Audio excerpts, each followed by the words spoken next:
Welcome back everybody, back again with a new optional dungeon for Rpgibberish, and as you can see this week we are going to be talking about the entire Tokyo Game Show of 2011 that has happened last week. We are recording this on the final day of TGS, and let me just start off by saying what a fantastic TGS this has been. But let's of course first introduce RPGSwagman, Greg, as well. How are you doing, Greg? I'm not doing too bad. My eyes are bleeding from just staring at the screen for nearly a whole week. But I think I'm not the only one. But yeah, TGS this year is usually I always say every year that TGS is fantastic. Oh, it's as good as it was. This year was something really special. There was just a lot of shock announcements, especially in the RPG genre, and I couldn't be more happier. Oh yeah, definitely. I have to be honest and say that this is probably the best game show that has got me excited for a lot of my favorite franchises. But we're going to be saving a lot of these surprises, and people who have been following TGS closely will probably already guess what we are most excited for. But in this TGS optional dungeon episode, we're having several parts planned. And don't be expecting everything about RPGs. We'll also be talking a little bit about some other parts of gaming as well. Talk about the 3DS and the PlayStation Vita, who have been getting a lot of exposure. So anyways, let's just begin with let's just open up with a bang, and that is probably my biggest surprise of all, and it's not really TGS related. I believe it did get announced at TGS, but the biggest shock for me is that the PlayStation 3 version of Ni no Kuni will be released in English early 2012. Now, Ni no Kuni was already a game, released on the DS last year, and we still have no, announcement on a English version on a DS version. But the Level 5 and Studio Ghibli, collaboration games, they are going to be released in Japan, especially the PlayStation 3 version will be released in October or November this year. And within a couple of months, we're going to be seeing an English version, which was announced by Level 5 International, which is just absolutely fantastic news. For years I have dreamed of a Studio Ghibli type game, and now there are not there now there are two games, and we are getting the best one, at least in my opinion. The one that has the best graphical power on the PlayStation 3 first, and that was just an absolute shock for me to see Ni no Kuni PlayStation 3 get a English translation even before the DS version. So I'm really pumped up because I'm a huge fan of Studio Ghibli, even more so than Level 5. So I'm really psyched and I will get that day one. But Greg, how do you feel about Ni no Kuni? I've always followed Ni no Kuni ever since the DS announcement because you've got two of the greatest powerhouses, one of the anime industry and one of the RPG industry, together to make this one awesome RPG. I'm a big 5 level fan. Not many people know that I'm also a big fan of Studio Ghibli. I absolutely love their movies, and my favorite would have to be probably Princess Mononoke, with Porco Rosso just tying just a bit behind. So when they announced that they were gonna help Level 5 make an RPG, I thought, wow, I've got to play this. But I kind of expected the DS game to be, if it was going to be translated, be done by now. So my hopes for the DS game are sort of dwindled. But it's really cool that the PS3 version is at least going to be translated. The question I probably put to you, Arrow, is do you think if they have no intention of bringing out the DS game, would it be good, at least for the English version, to have a supplement to tell the backstory of, what happened in the DS game? Well, there's something that I'm still not really completely knowledgeable about. We have the DS version, which is basically the game on its own, and indeed there's still no English localization. My own personal thoughts on that are Level 5 currently is very hard working on Professor Layton and the Spectre's Flute, and I think that once Layton 4 is out, we might see Ni no Kuni get a a shot at translation as well. And otherwise, I have high hopes that since the DS is pretty easy to for translating some fan translators. I believe there's already a fan translation in the works. But in my case, Ni no Kuni is a story on its own, and the PlayStation 3 version, from what I've gathered, is pretty much a sort of reimagining, but the game also takes place after the DS version. So I am still not really, sure how that's going to be turning out. Is it a real sequel or is it a reimagining with added content? Uh, but that's still hard, and it's of course because not it's still tied in Japan, and the PlayStation 3 version hasn't been announced yet. But um, I hope to see level 5 making sure that everybody is able to enjoy the entire game. Even if you haven't played the DS version, you should still be able to enjoy the PlayStation 3 version to its fullest. But I'm guessing we'll have to wait until Ni no Kuni on the PlayStation 3 gets released and see what Japanese players have to say for it. Let's hope we get to know how it fits together with the DS and PlayStation 3 version. Yeah, absolutely. One of the things I just got to mention about the DS version is it comes with this. Most people know it comes with this giant spell book that actually teaches you the stylus movements to cast magic. And I think that out through the grapevine, people are saying that's one of the big reasons why it was complicated to import it, because if they were to import it, they would have to translate that gigantic book, and they didn't know if they had the production costs to pump them out. So there's just some food for thought right there. Oh yeah, definitely. I earlier this year, I really wanted to play and collect Ni no Kuni, so I had it on my PlayAsia, price drop thing, and it dropped in price for about $50. So I picked up the fantastic box set, and I still have it sealed, so I haven't seen the spell book, up close. There wasn't really a lot of unboxings a half year ago, so I have to research if anybody has a really detailed shot of the spell book. But from the pictures I've seen, that spellbook is really nice, really great collector's edition. It's definitely by far one of the best ones for the DS out there. But localizing entire spellbook, it's a little bit hard to do. But Level 5 has always been a great company that has been especially on the DS, has been backed by Nintendo themselves.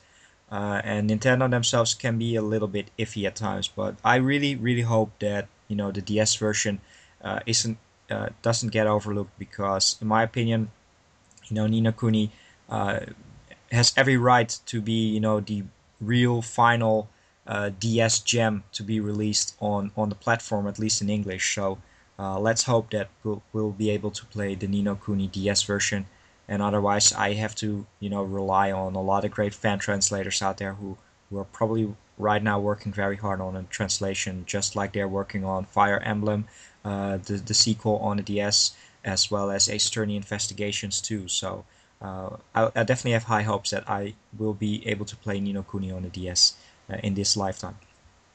I do too. Uh, so let's move on to related level 5 news. Apparently there was a unannounced level 5 RPG for the PlayStation Vita. Now, I haven't really known much information on this, so Ero, could you tell us as much as you know about it?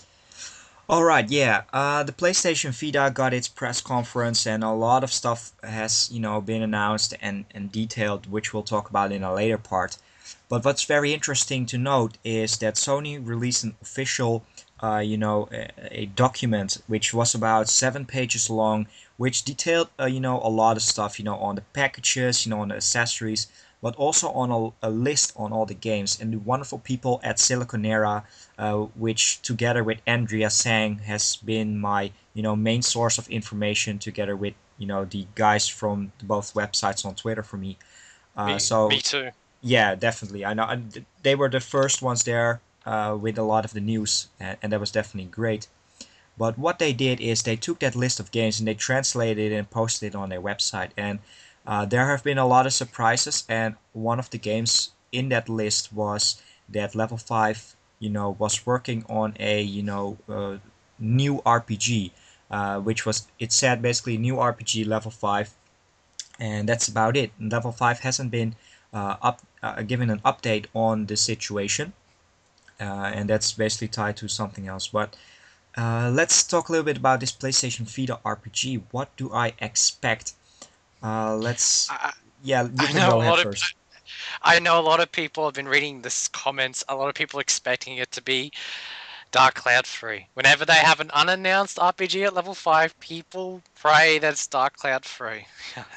Oh But it yeah. says new, and they haven't hinted whether it's a new addition to an existing series or a completely new IP. But I'm surprised they haven't made a new Dark Cloud game. It was the game, it was their first series they ever did as a company. I'd thought they would show a little bit more. Wouldn't say the words respect, but yeah, just give the series a bit more screen time, because I want to see a Dark Cloud 3 because I loved 1 and 2 was astounding. It was one of the longest action RPG games I've ever played. I must have clocked in about 80 hours maximum. So I'm surprised that they wouldn't want to make any more games because they have a lot going for it, and I'm not the only one because there's a lot of people out there that love Dark Cloud.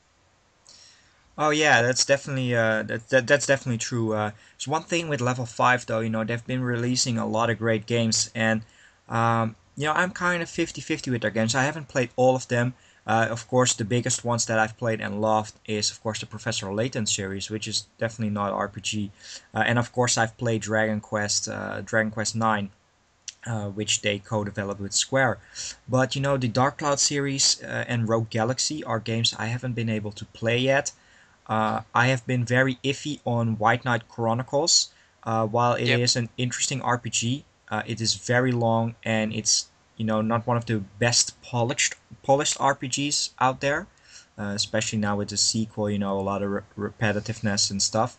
But I do own those games, and the same can be said, about some of their other IPs. I haven't been able to check out probably one of the craziest IPs ever, and that is, football, and by football I mean soccer combined with RPG in the form of Inazuma 11, which is Yeah. just going crazy in Japan. And we here in Europe have received one Inazuma 11 game on the DS, but there are versions out there, like Pokemon Red and Blue versions, and there's probably already like 10 or 12 games out there in the series. But there's a lot of other stuff. I believe The Little Battlers has been announced for an English translation as well for the PSP. And another IP of level 5 is, of course, Time Travelers, which, there hasn't been a lot of information out there. So who knows, that might be the PlayStation Vita IP as well. But, there's going to be a lot more news about level 5 next month. Basically, what level 5 has been doing is last year as well, they're going to be having their own private game show. This time it's going to be called Level 5 World, which is going to be in Japan, and it's free of admission. And you can basically check out games, and there will be probably a lot of announcements there as well. So we're definitely going to keep you posted on those announcements once they do hit. I hope that it's not only Japanese. Hopefully Level 5 International will make some more announcements as well. So that would definitely be very nice. One thing that will be very interesting though is that the Professor Layton versus Ace Attorney game will be playable at Level 5 World. That's what Capcom has announced. So that's definitely very interesting to see. I look forward to seeing more on that, even though it's not a true RPG. But I'm very, very grateful, that Ni no Kuni will be getting a release on the PlayStation 3 in English. We have Professor Layton and the Spectre's Flute coming up soon. That includes London Life, a very heavily RPG extra mode as well. So it's going to be a lot of awesome stuff. But we'll keep you posted on that. So for now, let's move on to the next part. And in this second part, we're going to be talking about all the wonderful announcements that were made for the Nintendo 3DS, which was one of the first press conference before TGS originally started. Now, there's been a lot of interesting announcements, but I wasn't really present live at the conference, but Greg was. So, Greg, please tell us everything we need to know about the Nintendo 3DS. Well, it's very interesting because I just came across it by chance. I wasn't informed of it beforehand, which was really great. I did come a bit late. I missed all the coverage on Zelda Skyward Sword, but I was there in time for the 3DS. And I got to say, there wasn't really much talk about the hardware, so to speak, or if there was, I just completely forgot about it. But the one thing I noticed more than anything was there was a lot of games announced, and that's basically what it's all about. I was really happy for that. They didn't toddle too long about the hardware or any extra features they're pushing for. They just talked about the games, and there was a lot of great surprises and a lot of coverage on games they announced at E3. But the one game that just had me blown away, and it's a game that I've always wanted to see on the 3DS, and of course, it is Fire Emblem. They're going to bring the series to the 3DS as I've wanted ever since they announced the 3DS. And I watched the trailer, and it looks fantastic. But what has me interested more than anything is there's a few new features in this game. The first one, of course, is the ability to perform unite attacks. Now, yeah, but when I saw the initial trailer, it didn't show how these unite attacks work, but there was another video that was released a couple of days after, and it actually did show how it works. Pretty much, it's very simple. You position an enemy, just one square away from the enemy, and then the attacking character goes into that square. And if you line up together and you choose to select an enemy, you both will attack in the sequence. Now, that's a first for the series. It's usually one on one, so this will add a new depth to the strategy. The only other thing that I've noticed is the artwork is very different than the other games. Even though most of the games have a change in artwork, usually 3 to 4 games, but it's very interesting to see they go with a very different look. And I got to say, it looks great. I'm not bagging it or anything, but it's just very different than other Fire Emblem games. But I'll give it to Arrow. What's your thoughts on the new Fire Emblem game on 3DS? Of course, I'm very psyched for the announcements. Recently, I started playing the Fire Emblem series with Fire Emblem Shadow Dragon, and I've also been playing a little bit of Fire Emblem 6 on the Game Boy Advance, which I still have to play more. So I'm really interested, to play more Fire Emblem games. It's really great to see. Like you mentioned, there's one thing that I was less enthusiastic about, and that's the 3D visual style, which I fell in love with the art style of the DS version. Very great hand drawn, characters and stuff like that. But the gameplay, Unite attacks. I can't think because I haven't played a lot of strategy RPGs. There are a few more that incorporates Unite attacks. I believe. I believe Shin Megami Tensei Devil Survivor, but I might be wrong. That includes, Unite attacks as well, or Final Fantasy Tactics Advance, something like that. But that's very interesting to see. And Fire Emblem is very difficult, because once your character dies, that character is gone. And I'm wondering if the Unite attacks will also be for AI, for Yeah. the enemies, because then they could be able to obliterate you even more. Uh, Well, of course, yeah, I can foresee that as well. Fortunately, that's all I can talk about because they did not mention anything story-wise. They only just showed off the graphics and the gameplay. No news on stories or the characters or where it's based. Pretty much just that in itself, and I can't wait to hear more information about this new world that they've created. yeah, me too. But getting on, and this has to be probably another surprise for me on the 3DS by Square Enix. It's a new IP that goes by the name of Bravery Default. And it's a very stunning old school RPG with character designs by the same artist who did the designs for Final Fantasy IV Heroes of Light. And the character designs are okay, I'm not blown by them, but what I am blown by is the pre rendered backgrounds. They look absolutely stunning. Seriously, you could take the images of these pre rendered backgrounds, put a frame on them, and put them in an art gallery. They're just that good. And I only got to see a bit of the combat, but not enough to give a full opinion on it. But just like I said, the world of Bravery Default just looks absolutely stunning, and it's got it's got my interest, to just put it that way. If I get a 3DS for Fire Emblem, then my second game will definitely be Bravery Default if it gets translated into English. Ero, your thoughts on Bravery Default? Yeah, it was very nice to see. I haven't played the Four Heroes of Light, but that artwork is very nice. But yeah, Bravery Default, I'm very interested to see more because Square is usually sticking to their main IPs, so it's great to see them themselves, taking a new IP for the 3DS. And I've seen, they've talked about that it's going to be added gameplay with the augmented reality, which I'm very interested to see more about it, but.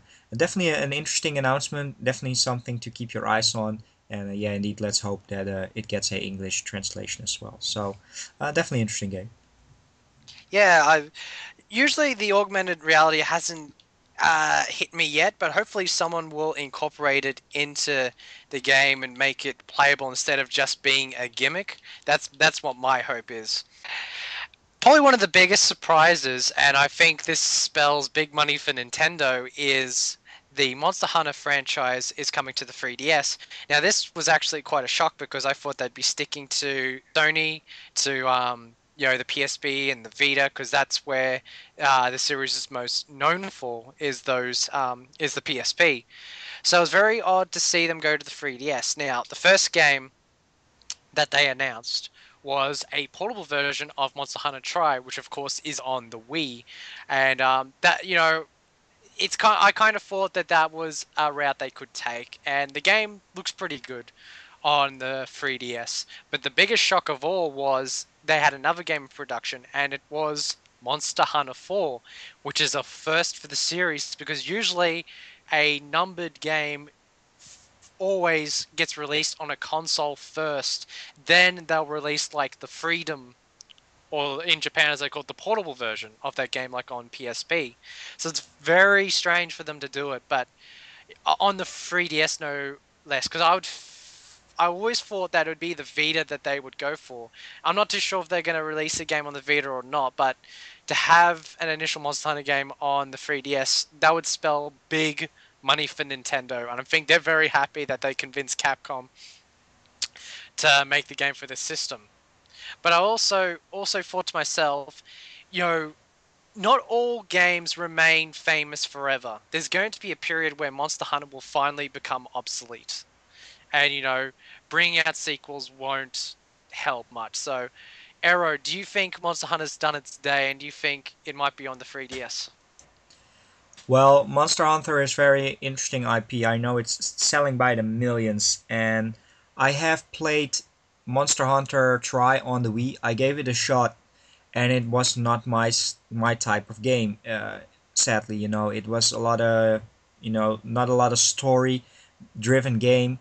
I understand its appeal, but it was just for not for me. But so I won't be getting Monster Hunter 4 or any of the other games.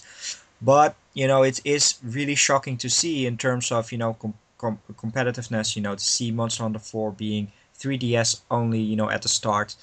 Probably after release. A year later it moves on to the Vita.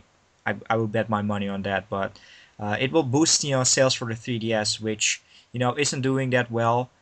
Which in my opinion ties in with the second analog stick thing they announced. I am not happy about that. No. And it was supposedly for only to be for Monster Hunter 4 that second analog stick, but now I read that Kingdom Hearts Dream Drop Distance and Metal Gear Solid 3D will use it as well. That's definitely very interesting to see. It's going to be supported by more, but in my opinion, that begs the question: where is the 3DS Lite?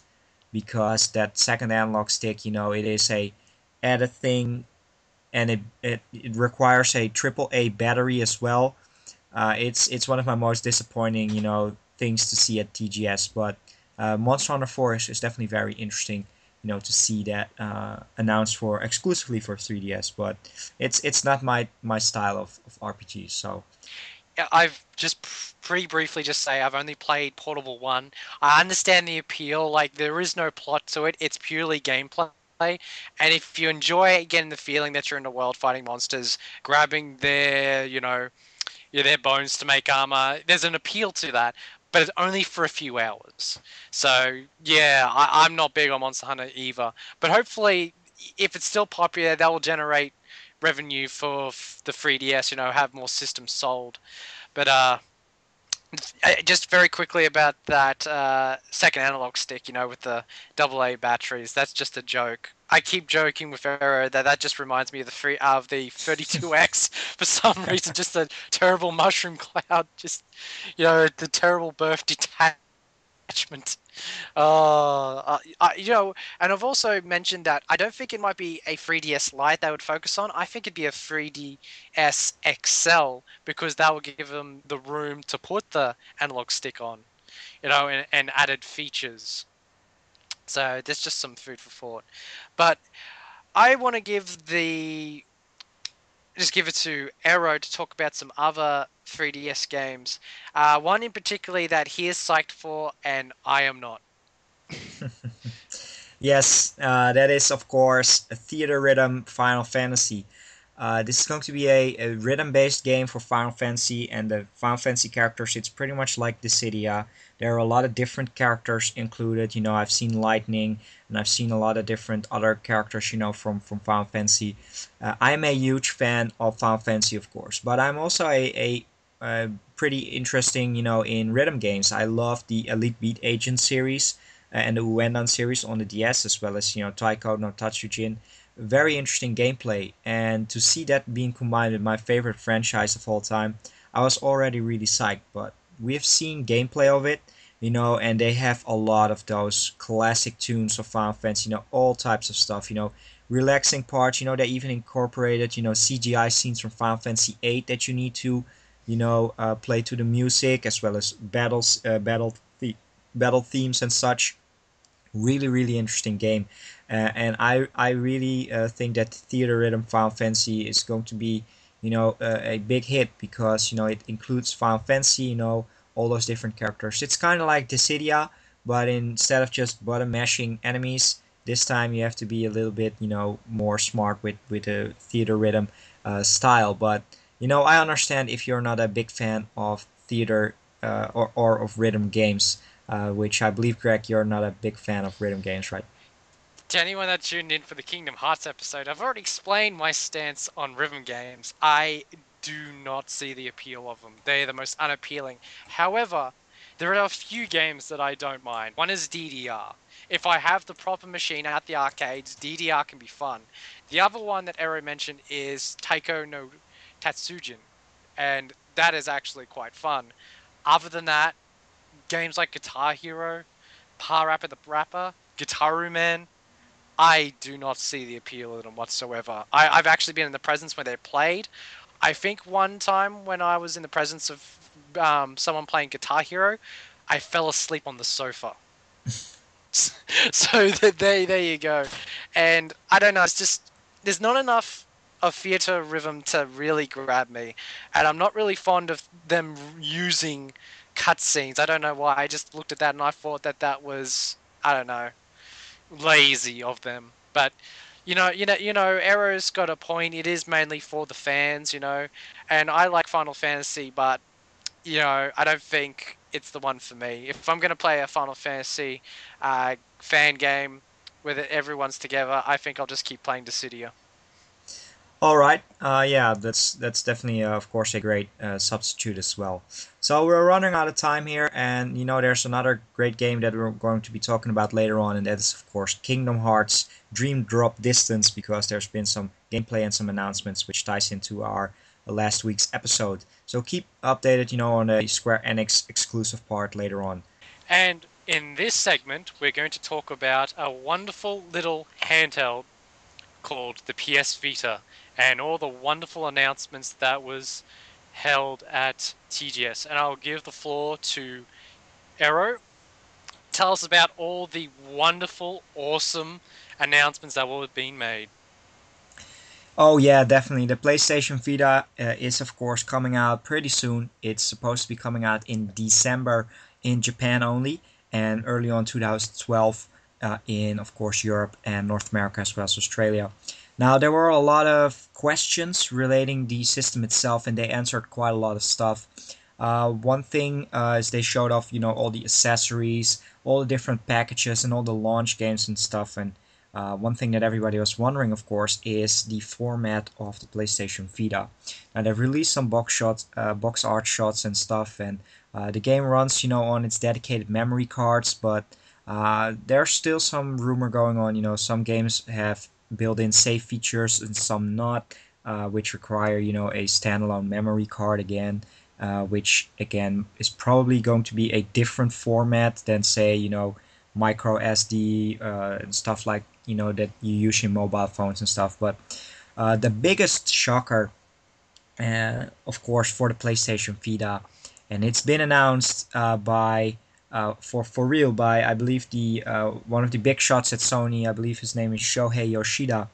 The PlayStation Vita is going to be region free, which is just absolutely fantastic because the 3DS is not region free. In terms of competition, they have one-upped Nintendo there, but this allows, everybody, and especially us, Japanese games fans, RPG fans, allows us to import not only from North America if, Exceed or stuff, decides only to bring out games in North America, but also Japanese RPGs and games. So I'm really psyched for this, Greg. How do you feel about region free?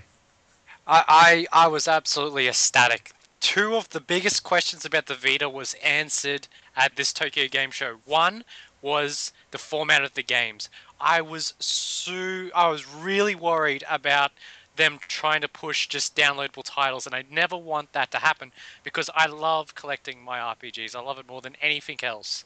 And I'm so happy that they have got a tangible card. I actually saw the demonstration of the Uncharted game with the box and the card, and I was relieved. It looks fantastic. Definitely, well, I can see myself collecting Vita games for sure. And then the biggest one, of course, was it's region free. That is just such a big relief because I import a lot of games from America and a few of the beloved series from Japan as well. And I'm so glad that I can continue doing that on the Vita. Now, one thing's just got me interested is they brought the memory cards and how some games will be using the save feature on the game card and some will be using the memory cards. Now, it's not something that I'm usually really give any thought to, but before this podcast, I looked at my collection of PSP memory cards, and I don't just have one, I have four of them, because information just gets stored very quickly and just eats up the memory. Now, I know they're going to be releasing like a few choices, like a 4 gig, a 16 gig, and a whopping 32 gig, you know, but hopefully they'll price some, because I saw the initial prices and the 32 gig is very expensive, but unfortunately most hardcore RPG fans like myself will need a 32 gig, to store games or to store save files, or if you like me who loves to listen to music on your PSP, I'm probably going to store music on the Vita. So at one point I'm disappointed, but it's a necessary evil, I believe. It's one where it's like I'll probably bitch about it for 2 seconds, then fork over the money because it's something I need.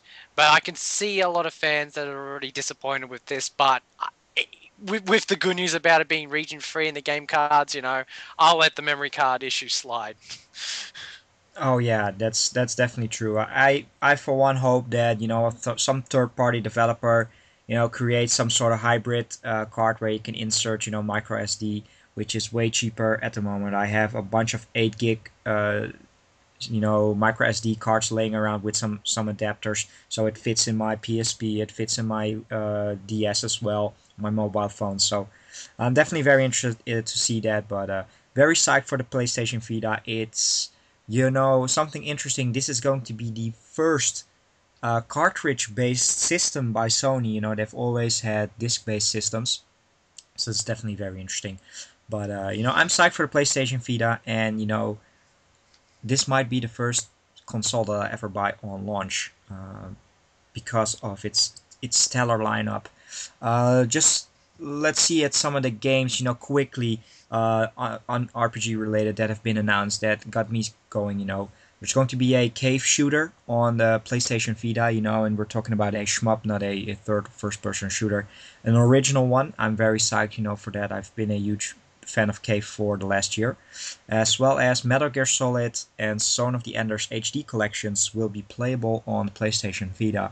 No, not a lot of details on transferring yet, but we'll have to wait and see. But I'm very psyched to see that they're going to be released on the PlayStation Vita as well.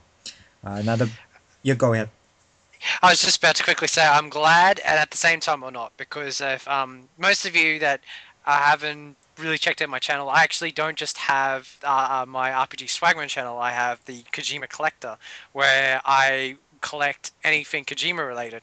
And at the same time, I'm glad that there's a version for the Xbox 360, there's one for the PS3, and one for the Vita.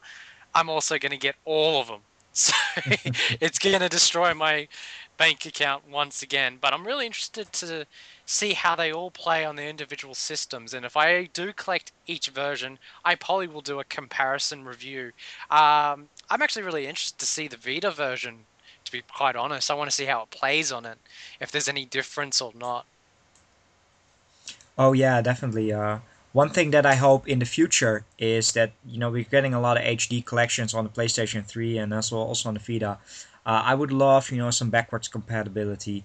Buy one version, most notably the PlayStation 3 version, and be able to put it on your Vita as well and play it that way without having to fork over money for both versions. Now, in terms of the HD collection, I'll probably get them on the PlayStation 3. I've already put my HD collection for Metal Gear Solid for the PlayStation 3 down, pre-ordered it. And Son of the Enders, I will do that as well, just because I want to play it on HD. But, for people looking for on the go, definitely it's able for you there. And, I'm not sure if even though I'm a big Kojima collector, as well, I don't think I'll get all six different versions, or even, yeah, six different versions, But you know, it's still interesting announcements. But let's see. There are some more PlayStation Vita stuff besides the really big ones we'll be going to talk about later on. Let's see. First of all, there is in that list that was announced. We were talking about with Level 5.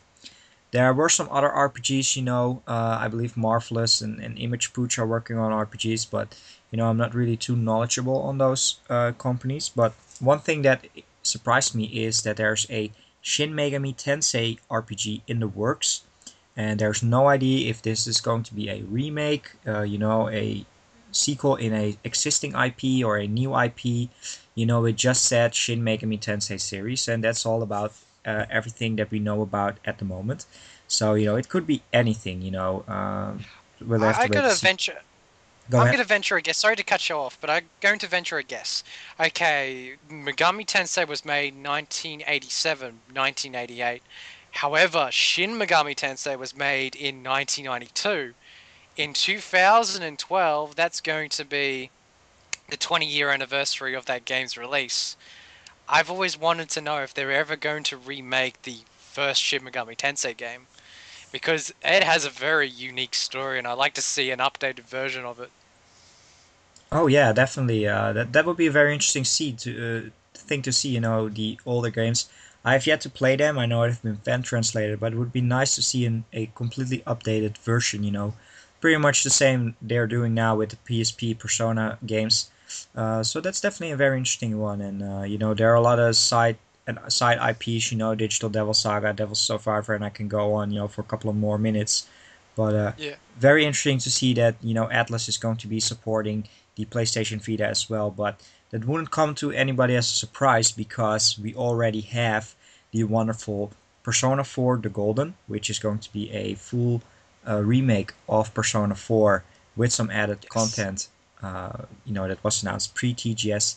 I'm very psyched for that because Persona 4 is my favorite Shin Megami Tensei game, and it's been about two and a half years since I've played it, and it's a great time for me to replay it because it's even though it's a 80-hour game, I'm such a big fan of Persona 4 that I can't wait to play some more Golden. Are you definitely going to check it out as well, Greg? Basically exactly what Ero said. It's my favorite Shin Megami Tensei game, my favorite Persona game, and it was my favorite RPG of 2009. And I spent a good month just being immersed by that game. I just felt like going to school for a second time, except better. Yes, it is one of the best RPG experience I ever had, and I'm so glad it's getting a port to the Vita, but not just a port with additional content. And I did a video moments after the game's announcement because I was just so excited.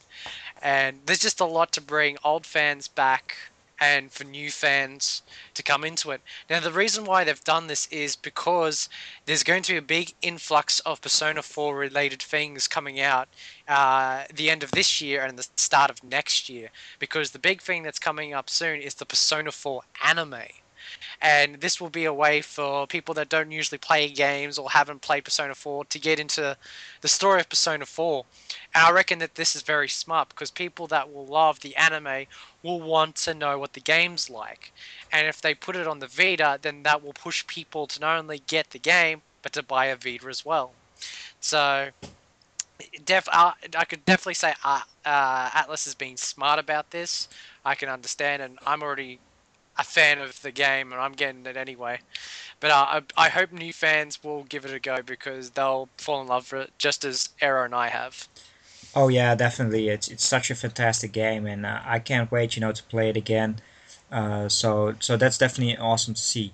One thing else, of course, is going to be big is Persona 4 Ultimate, which is going to be a fighting game with Persona 4 as well as Persona 3 characters made by Arc System Works, who is known for the Blaze Blue and the Guilty Gear series. And I am very psyched for it. There's been on TGS, a lot of gameplay and some more stuff, and it plays very fluently. It looks very nice, and I can't wait to check it out.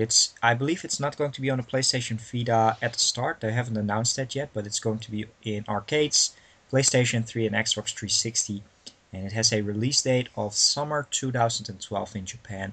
And there's a huge fighting community out there, and this is the perfect way to get fans of Blaze Blue and Arc System Works interested in the Persona and in the Shin Megami Tensei series. So that will be a very interesting blend. And from what I've seen so far from Ultimate, it's a very interesting game. I hope they tie in some more characters from Persona 3.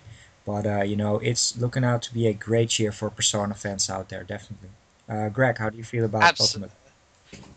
Absolutely. I've One thing I've talked about in my video is how fighting genre used to be one of my favorite genres, but as I got older, it kind of slipped away from me. And I was looking for that fighting game that would bring me back, and I believe Persona 4 Ultimate is that game. It looks stunning. It has those wonderful characters from Persona 4, and I'm really looking forward to seeing how the crew from Persona 3 is doing many years later, because Ultimate takes place 2 years after 4, which I think is about 4 or so years after Persona 3. So they would have aged a little bit, and I can't wait to see their new looks and what they're doing with their lives. I'm really interested, and they've also hinted that there's going to be original characters in there, so I'm really psyched for that too. But one joke I usually go with Arrow and my other Shin Megami Tensei fans is I would like to see Lucifer make a cameo, because it's not a Shin Megami Tensei game without Lucifer. Oh yeah, that's definitely true. But yeah, we'll have to wait and see, what Arc System Works and Atlas announces. So I think that's about it, for the PlayStation Vita. There are a lot more fantastic games announced, that's sure, but we're going to give those their individual segments. So definitely very psyched for the PlayStation Vita. Definitely check back on the upcoming parts where we'll be talking about the biggest surprises and upcoming titles for the PlayStation Vita. And now for this next segment, we're going to talk about updates from Square Enix. And who better than the Squaresoft specialist Aerodynamic to fill us in? Oh yeah, definitely. Square Enix, one of the biggest Japanese publishers and developers, has released, a lot of updates, for their games and their RPs. We already talked about Bravery Default, and we talked about Theater Rhythm Final Fantasy, which two very interesting games for the 3DS. But another very interesting game is, of course, Kingdom Hearts Dream Drop Distance. And for those who've tuned in into last week's Kingdom Hearts, episode, we also had a discussion about some things we'd like to see for Kingdom Hearts 3, where I made a very interesting, announcement. I'll get to that in a second. But we talked a little bit about Dream Drop Distance, and pretty much everything was confirmed that we knew about. It's coming out early 2012, and the gameplay is very interesting. It takes place at the end of the timeline so far. You're able to control Sora and Riku, who have a new outfit as well, and gameplay looks very solid. I can't wait to check it out. And very interesting, of course, is that Dream Drop Distance will support the second analog stick. Now, even though I don't own a 3DS yet, I'll never buy, the add-on, the 32X mushroom cloud thing. But it's Birth interesting to defect. see, birth defect, definitely. But yeah, definitely interesting to see that it's being supported, and you'll probably be able to control the camera with the second analog stick. But seen a lot of gameplay, and I'm very psyched for it. But the biggest surprise is, of course, and this shocked me completely because I forgot to mention this wonderful IP last week. And basically, what we were talking about, we wanted to talking about the things we wanted to see in Kingdom Hearts 3. And I mentioned that I would be very interested to see, the game taking place, in Final Fantasy worlds, as well as seeing other characters from other games besides Final Fantasy. And what do? They're going to be releasing Dream Drop Distance and add in cameos of characters from The World Ends With You. Again, characters made by Tetsuya Nomura himself. And in the demo, you control Sora and you meet up with Neku Sakuraba, the main character of The World Ends With You. And that was just a huge surprise. And I know, with editing, I edited in some pictures in the Kingdom Hearts podcast themselves, so it won't come to a big surprise. But just awesome to see that they're going to be branching out besides the Final Fantasy, IPs, and that's just awesome and really sets up the mood, to play Dream Drop Distance, and hopefully spark a potential interest in a sequel to The World's End With You, because that's still one of my all-time favorite DS games. But Greg, how do you feel about this wonderful announcement? Well, like I said, I haven't played The World Ends With You yet, so it hasn't hit me as much as you. But was thinking about you when that was announced. I thought, oh, Era's going to love this because I know how much you love The World Ends With You. So I think before Dream Drop Distance, if I do play The World Ends With You, it'd give me a better understanding of the character and his connection in the Kingdom Hearts universe. But other than the announcement, one thing I just like about Dream Drop Distance is it feels like a Kingdom Hearts game. Now, 358 over 2 days and Recoded took a blow in terms of graphical prowess on the DS, and they kind of look like sort of a sweatshop made Kingdom Hearts game. I like to call it. But Dream Drop Distance, it just when I look at the gameplay, it just feels like the original PS2 games, and like Birth by Sleep, and that's what's got me interested. Is it just feels like a Kingdom Hearts games, and they didn't compromise anything. I'm really interested to see how they use the controls, because one of the issues of 358 over 2 days was the controls on the DS. So I don't know how they're going to address that, but like Arrow mentioned, it's going to use the birth defect, which I'm not so sure about either. So, but when the game comes out, I'm going to give it a chance, and pain through it to see the ending. So, ah. All right. Yeah, definitely. I'm really psyched for Dream Drop Distance, and one thing that I forgot to mention is, even though you see Neku Sakuraba, they also utilize gameplay, story mechanics from the game itself. So I definitely recommend you. But not only for Dream Drop Distance, because The World Ends With You on its own is a fantastic game. Hopefully you're able to get around it sometime. Uh, So I'll find it somewhere. oh yeah. Well, So yeah, let's see. There have been some more announcements. Let's get some awesome stuff and some less awesome stuff out of the way first. There's going to be two launch games for the PlayStation Vita. One is going to be Lord of Apocalypse, a sequel to the honestly not so stellar Lord of Arcana, which was published by Square Enix. And you go ahead. the game that they had to give away to reviewers because I just noticed a lot of reviewers got that game for free. And that kind of was the foreboding of how they would sell the game for free because I see out of all the big Square Enix packs, Lord of Arcana goes for the cheapest, and I still see that everywhere. And it's not a bad game, it's just not a game that's grabbed me. I played the demo and I think it's going to stay that way for a long time unless I run out of games to play, which I'm pretty sure I won't. So, yeah. Yeah, that's true. I have the copy of the game as well, and I haven't been able to check it out. And it's one of those, published games again. And I should be honest and wait for the sequel, but I'm not that psyched for it. And it feels a little bit like, filler for Square to make some income. But another game that's been announced is Army Corps of Hell.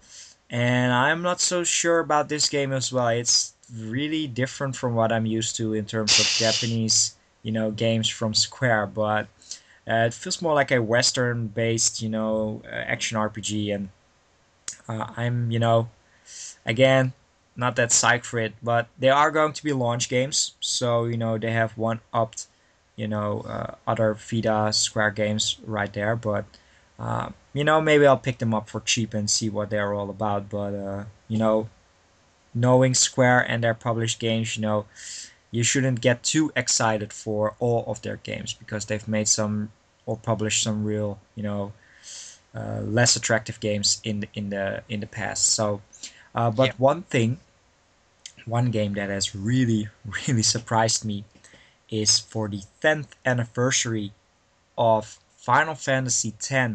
They are going to be releasing a HD upgrade for both the PlayStation Vita as well as the PlayStation 3.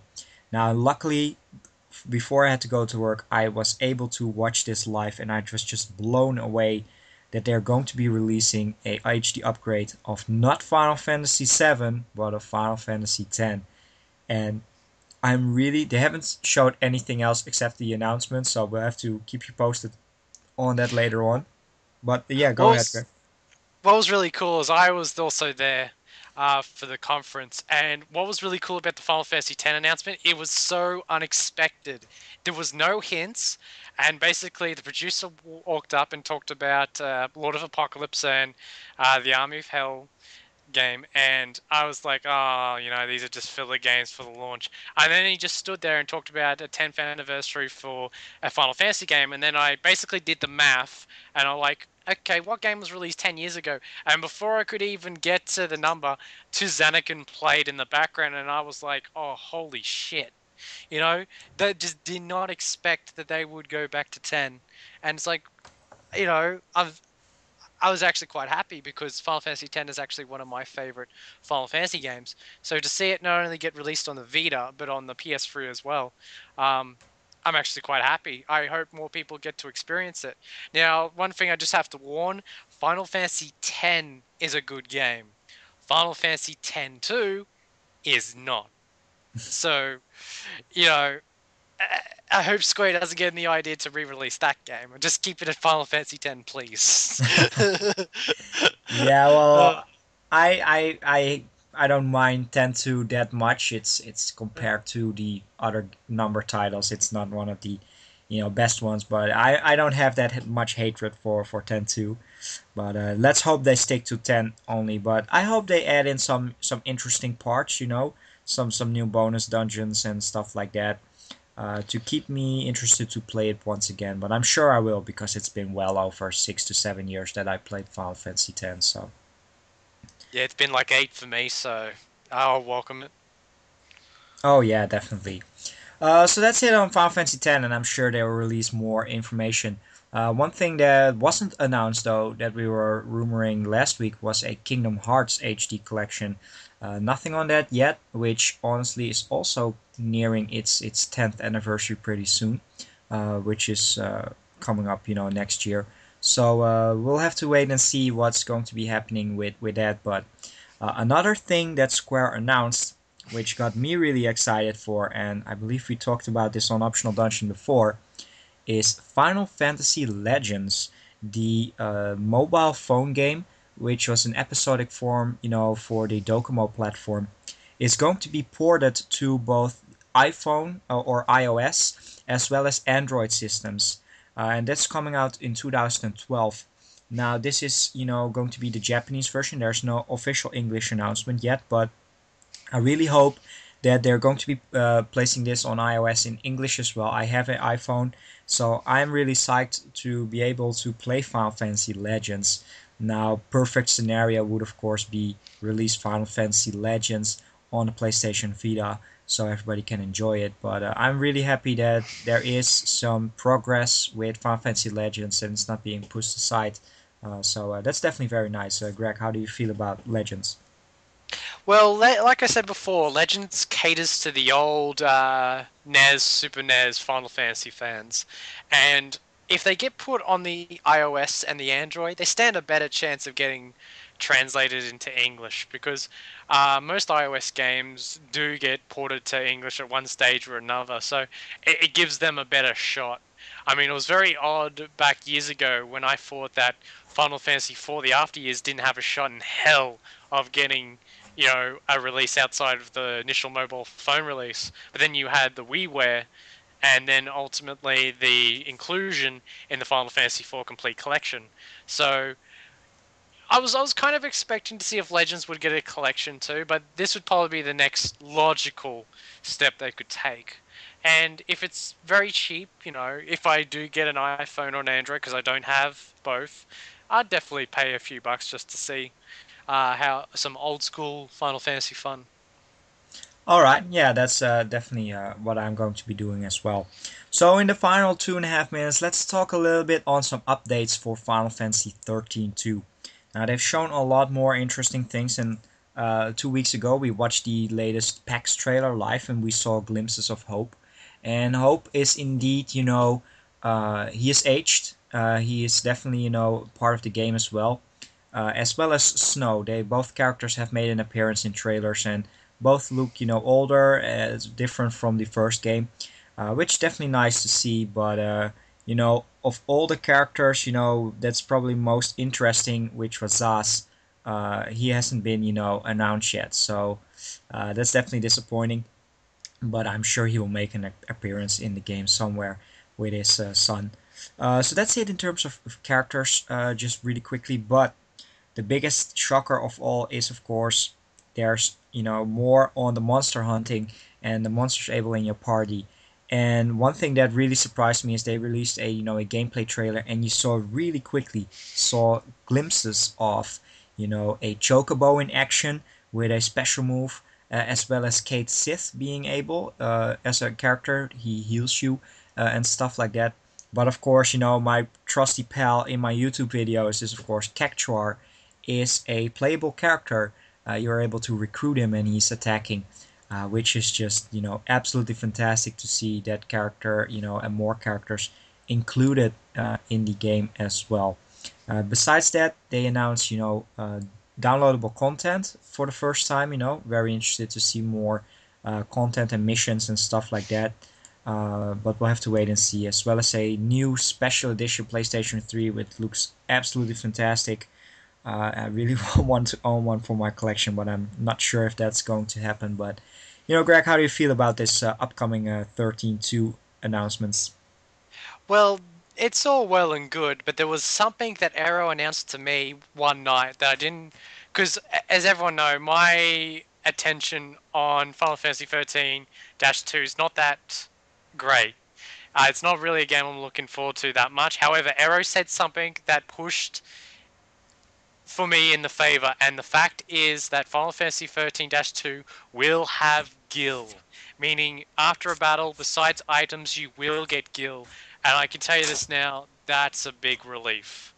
That is a very, very big relief. I reckon would make things just a little bit more bearable if you need to grind to get more weapons and armor and all that. So, but the other thing about 13-2 that has me interested is just how cinematic it is. In the battle sequences, there will always be like an opportunity, sort of like a mini QuickTime event within the battle. And I'm actually a fan of those. A lot of people hate QuickTime events. I actually like them.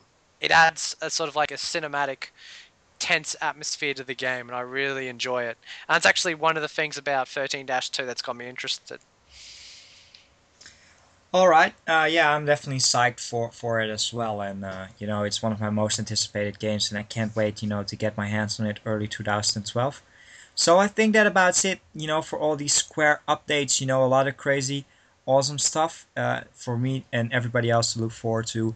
Definitely great work from Square Enix. But let's move on to the next part where we're going to be talking about one of the biggest surprises that I know Greg is very interested in, Oh as well yeah. as. Oh yeah, definitely. I'm even excited for it because I love their games recently. So check it out, and we'll also be talking about some of the Tales of announcements that have been made. So definitely, we're going to be talking about a surprise game, and as you can see on the top, you already know what it is. But first off, there are a couple of announcements regarding the Tales of series that we want to talk about. Now, first of all, Tales of Xillia has been released last week, and the sales have been really, really strong. There's been over 600,000 sales in, I believe, the first week or so. So that's definitely a great achievement for the Tales of series. Luckily enough, both Greg and I were able to check out the stream of Muragawa 553, a Taylor stream of the game, and the game looks really nice from what I've seen so far. A really interesting gameplay.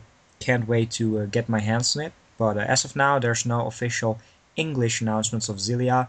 But every Tales of fan, pretty soon we'll have Tales of the Abyss on 3DS as well as Tales of Grace's app on the PlayStation 3 early next year.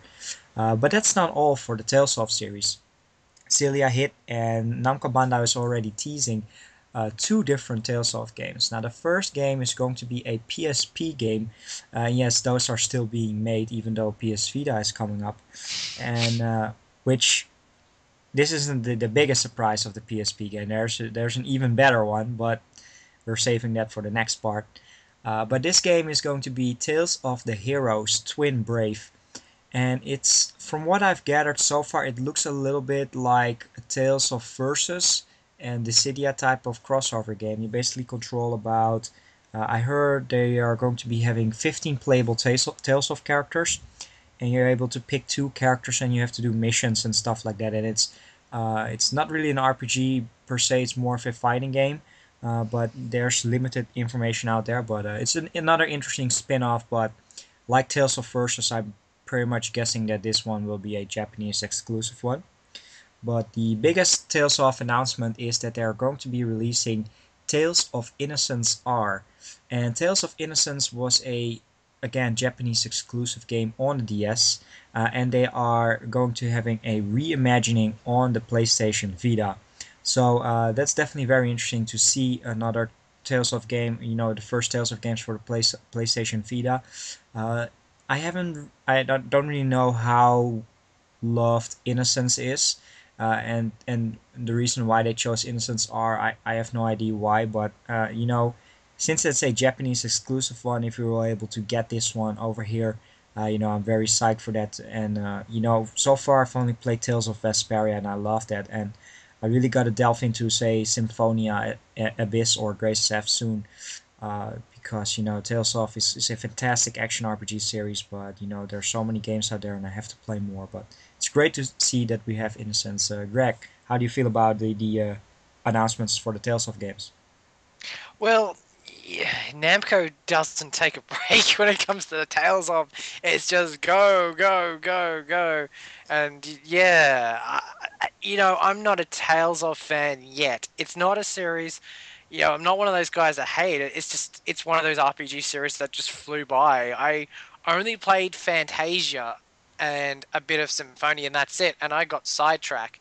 And ever since starting up on YouTube, I'm surrounded by so many subscribers and friends that absolutely love the Tales games. And I get told all the time, "Do you love Tales games?" And it's like, well, I haven't played enough yet, so I've been waiting for Vesperia, but that seems to be a long shot, and now I'm just waiting for Grace's F. So before I get psyched about all these new games getting announced, I want to play the ones that I know that I'm getting. That's just my thoughts. It's pretty much I want to get Grace's F, then Abyss, and see what happens from there. All right. On clear enough. That's the same for me. I'm very psyched for the upcoming announcement, but I definitely have to get time in with Symphonia.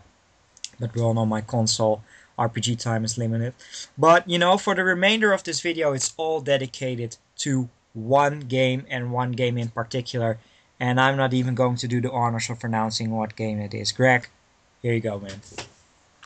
Alright, what is probably the greatest announcement at Tokyo Game Show 2011 was, okay, Falcom hinted that they were creating a game for the Vita. And I kind of added up everything that next year is the 25th anniversary of East. So I guess that was going to be East game, but I wasn't too sure. Well, on the Thursday, there was a few leaks from the Japanese media, and in fact, one of the links was from Sony itself. When they had the Vita conference, there was one part of the conference where they had a screen and it flashed all these names in development. Now, I'm not really well known in kanji, but being surrounded by East games all the time, I know what East means in Japanese, and I saw it on the screen. I was so happy that that was the confirmation. However, there was another name attached to the East logo, and I wanted to know what that said. So I scooped around, and one of the sites said, East Celceta, the Sea of Trees. When I saw that, I nearly cried tears of joy because Celceta RPG fans is the land of East 4. And what this is a remake of East 4 using the East 7 combat system. No, the gameplay system in general. I was like a kid having 5 birthdays and 10 Christmases because I always joked to everyone or, wished that this was a game that they would go back, give it another try, and tell the story. And they have. They're going to bring it to the Vita, and I'm so happy. Just it is the single number one game that I'm focusing everything on. Well, one of the two games. I'll get into the other one in a minute, but it was my number one East game that I wanted to be remade, and it looks absolutely gorgeous. Screenshots were leaked, and I got to see Celceta remade, and it looks absolutely stunning. Just to give you old East fans just a sort of a taste of what East 4 is going to be like. Think South America and like the Incan Mayan sort of aesthetic, like with the Amazon, because Salsetta kind of resembles the Amazon, this great sea of trees. And I can't wait to see what it looks like on the Vita. And one of the other cool things is Adol Kristen looks insane. He doesn't have his usual red clothes and normal armor. He's like decked in black leather and dark red. He looks like a mercenary, like a rogue. Looks really awesome. And the combat system of E7's come back, and they've added a few new extra features like brakes and flash guards and blows and all this, and I'm really excited. And of course, it's adding these new touchscreen features where it's got some puzzles where you'll have to use the touchscreen to figure them out. It's a cool little nice feature, but ultimately, it's a retelling of one of the best stories of the East Saga. And what's even the best thing about this RPG, fans, is the East 4 story is one that is very interesting and complicated, because East 4 has never been made by Falcom. It has been co-made by Falcom. Falcom licensed the East world to other companies and say, hey, could you please make a story, set in East, for East 4. So what ended up happening back in the 90s is they went to two developers. One was Tonkin House, which created East 4 The Mask of the Sun, and the other was Hudson Soft, which was known for the PC Engine East games that garnered so much acclaim, and they're my favorite East games. And they made their own, and there was East 4 The Dawn of East, which is without a doubt the best game on the PC Engine system. My god, just if you got a chance to play it, go out there and play it. And a bit later on in the 2000s, Taito got a hold of the rights and made East 4 Mask of the Sun New Theory, which didn't go too well with fans, let's just put it that way. But they were never fully made by Falcom. this version on the Vita is going to be fully made in-house at Falcom and will tell the definitive tale of what happens with Adol in Celceta. And that has got me really excited. One thing for anyone who has played Mask of the Sun or Dawn of East, some few bits of information that has gone by Kondo-san, the president of Falcom. He has said that at the start of the game, Adol Kristen has amnesia. This actually never happens in the other East 4 games. This is completely just for the Vita version. So he doesn't recall what happened in the events of East Book 1 and 2. Because one thing I forgot to mention is East 4 takes place right after East 2. And then the game after East 4 is East Felgana. So it slots in between there and tells that tale. The other thing that Falcom aims to do with this version, definitive version of East 4, is tell the tale of how Adol Kristen becomes an adventurer. Because in the new swing of how East Book 1 and 2 Chronicles was made, it doesn't really explain how he wants to journey around the world, so to speak. This will shed light on how this comes to be, so I'm really excited. Like I said before, this is my favorite East story, and the fact that this might have a chance to be released to a bigger audience, and I can tell you this now, every East fan like myself, we've sent emails, messages to Xseed, and Falcom president has said himself he's going to meet with the Xseed president next month. For the love of God, bring this game stateside. All I can say that now. It is the only game I'm thinking about. I'm going to buy it when it comes out in Japanese. I'm going to buy it when Xseed releases. And I'm going to give the floor to Arrow now before I steal the whole podcast away. So Arrow, what do you think? What do you think about this glorious news? Oh, it's insane. Pretty much with TGS is the big stuff happens, when I wake up. And I wake up, my alarm goes off on my iPhone. I snooze it, and first thing I do, Twitter. I check out Twitter, and I saw it there, East 4 announced by the guys running Siliconera. And the first thing that I thought is, Greg is probably going nuts right now. And I booted up Skype, but sadly you weren't online, probably because you were making the response video to East 4. But Yeah. that was just absolutely fantastic news, of course. And you got me playing the East games, the last couple of months. As a matter of fact, yesterday I finally finished a game that I've been wanting to finish for a long time, which we'll talk about in the weekly challenge and games we've been playing. But that left me with a new slot for a game, and I picked E7. And I'm pretty much about an hour in right now, and I really, really like the gameplay. It's just, it adds the party system, which is absolutely fantastic. You have multiple characters to play with. And that's something that I am interested to see in this new retelling of East 4, because with that game you could only play as Adol, and now you have the ability to play as multiple characters. Sadly, I haven't been able to check out any of the versions of East 4, and honestly, I don't think that I will check out the PC Engine version or the Super Famicom version until I've played the PlayStation Vita game. But just absolutely fantastic news. I'm really blown away, and it's great to see more of Falcom, and it's just absolutely fantastic. We have so many wonderful upcoming games from Falcom. We have the already released but yet to be localized games. The Legend of Heroes Trails in the Sky series, and now we have upcoming great games that are still out in Japan and are waiting on localization. More Trails in the Sky games. The recent Zero and Ao no Kiseki and East 4. I am really psyched for it. It's just fantastic, and I will definitely buy them day one, because there's been no Falcom game to disappoint me, and I'm really psyched to check out the story in between East 1 and 2 and Oath in Felgana, which is still my favorite East game as of now. But they're really close together, and I just fantastic announcement for sure.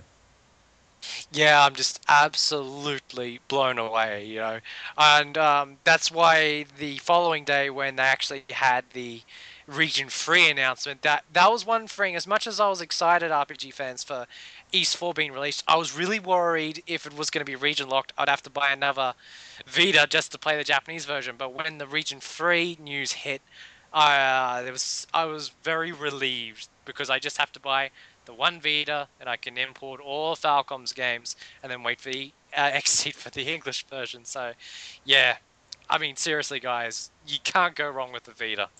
Just so many. It is the hand. I reckon the handheld to have this generation. Oh yeah, definitely. It's with games like this, for every RPG fan, for me the PlayStation Portable was already the definitive RPG system, and PS Vita is turning out to be, the next best thing for niche RPG fanatics. So yeah, definitely a great announcement. But TGS doesn't end there. There's some more really big surprise announcements, and you got. Now, as you might have just watched in the other segment, I went crazy over the announcement of East 4. And I said to myself that there's not going to be anything that's going to top that. Well, there wasn't something that topped it, but was at the same level. And I can tell you this now, it was completely unexpected. And the reason why this is unexpected, because I thought that the company officially announced that they didn't want to make any more games of this series, but actually, that was me saying that. All they said was the old team of this series has disbanded. They didn't say anything about not making games. And I learnt that truth when the shock announcement by Konami that the Suikoden series is getting another game on the PSP. Like East 4, I was absolutely shocked. But more so because this caught me off guard. Because I didn't think it was coming. And I was just like, oh, there's still hope yet. There's still hope for the series. However, However, before all you RPG fans, all you Suicune fans just jumping for joy, I've got to be honest and say that it's not by the original team, it's not set in the original world, it is done by the director of Suicune Tierkreis, and it features a storyline with, once more, in the Affinity, which is the multiverse of Suicune Tierkreis. Suffice to say, I've seen many a comment, and a lot of people are upset. However, there's a lot of people like myself that have accepted the fact that Tierkreis wasn't a bad DS RPG. It wasn't as good as the other Suikoden games.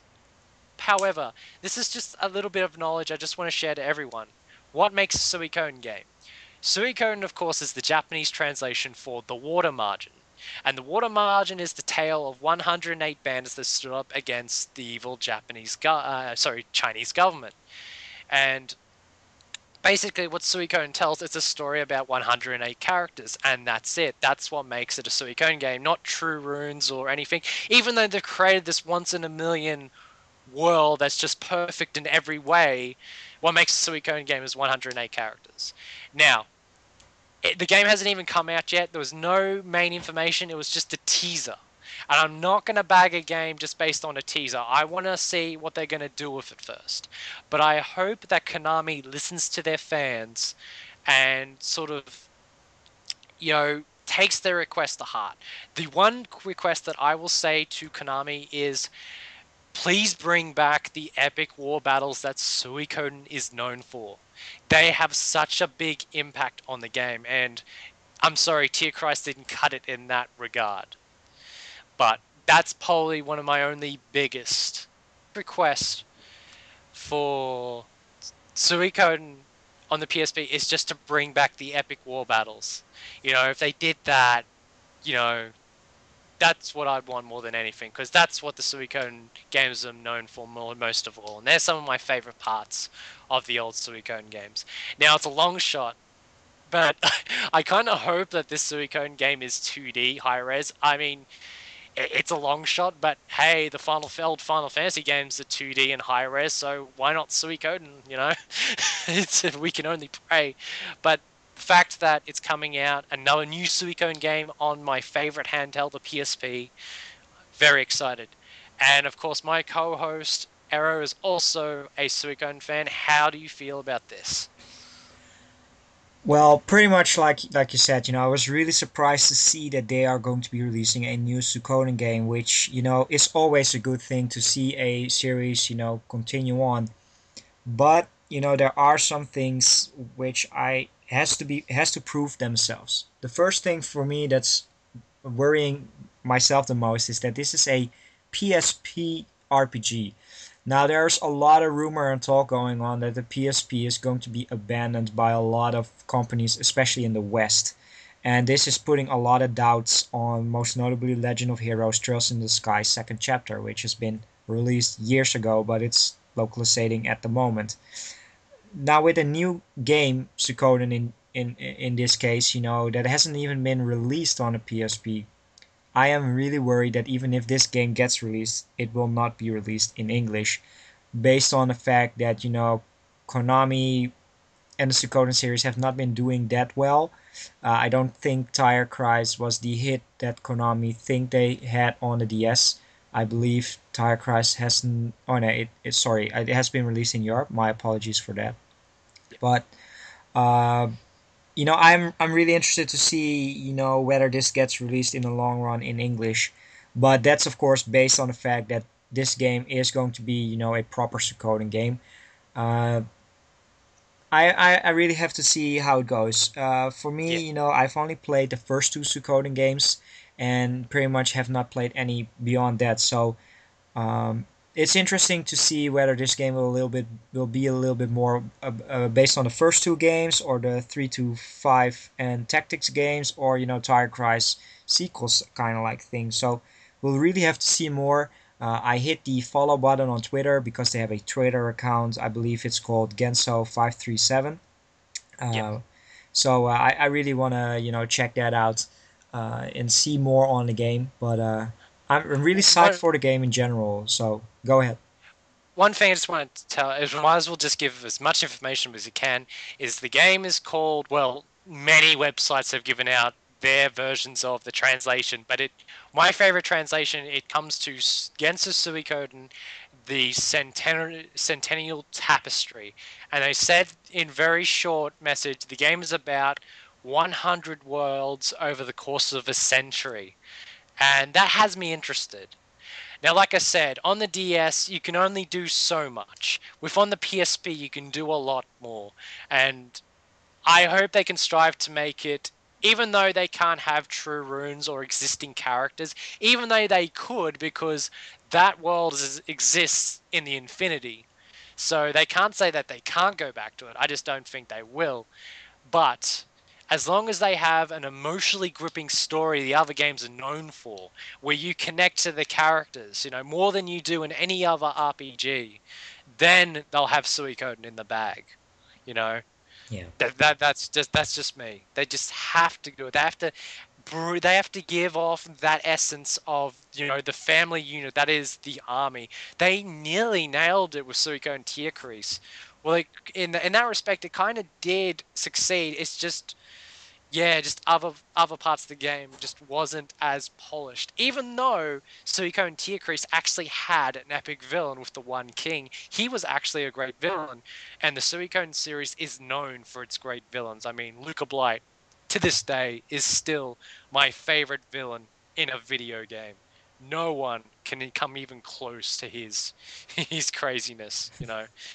I just hope that they create someone just as diabolical, just to get your nerves in a knot. You know, I have hopes. I shouldn't overhype myself.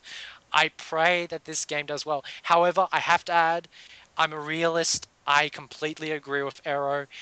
As much as the Suicune games are awesome, not many people played them, and they actually did not turn profits. They had very low sales, and basically Konami usually releases them as a gift to their fans, the exception of Suiko and Free of the Power, but I'm not going to talk about that because that makes me angry. But yeah, like I said, the PSP is dying, and it's going to be harder and harder and harder for developers in the West to keep continuing games, even though they've released this cheap PSP version that just came out. I think that might extend the life of it by a year at the most. So hopefully within a year, companies in the West can pump out as many games as they possibly can if they wish to wish to. You know, personally, I'd like to see, just example, Square Enix get out Final Fantasy Type Zero, XC. Make sure you get the Trails games out as fast as you can. You know, and all the other companies. You know, just for at least that 1 year, just bring out one more game.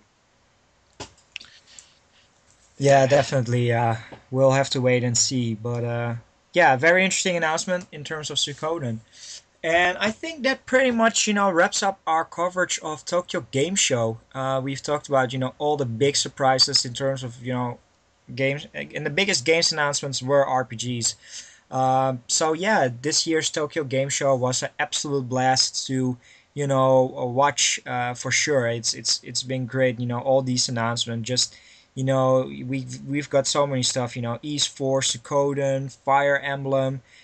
Persona 4, two games. Final Fantasy 10. So much stuff. New announcements as well as updates on the Vita. It's just absolutely bizarre. And for anybody doubting, Japanese game development, I think they're doing pretty fine. Hopefully this, hits off, a new wave of awesome stuff coming from Japan. But there have been some disappointments. There's always some feedback to give to the show, and my biggest disappointment was the fact that there was no Persona 5 teaser or trailer in any kind of form, which it's a little bit disappointing. But they said they are Yeah. working on the game, so hey, you're that's definitely no problem with me. It's just we wanted to see at least something, but hey, no worries for me there. And Greg, do you have any disappointments for TGS?